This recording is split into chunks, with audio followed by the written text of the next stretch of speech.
Меѓутоа проблемот со намалениот број на студенти станари, мислам дека е многу очигледен, доволно е само да видиме во која состојба се наоѓаат студентските домови, ќе ни стане јасно зошто студентите не сакаат да живеат во тие домови. Дополнително сметавме дека моментално студенти се организираат да се изнајмуваат станови, што е исто така една опција, меѓутоа тука би сакале да го споменеме и големиот одлив на млади луѓе од државава.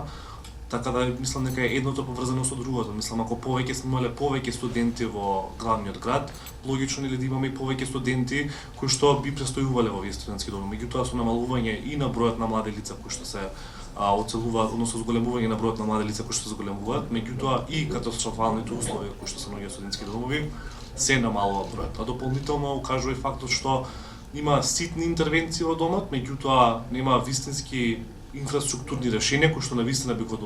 подобриле состојба, така да мислам јас да сум на место на било кој студент кој доаѓа надвор од Скопје, кога ќе ги видам во кој состојба би требало да живеам, мислам дека секој човек не би сакал да живее таму.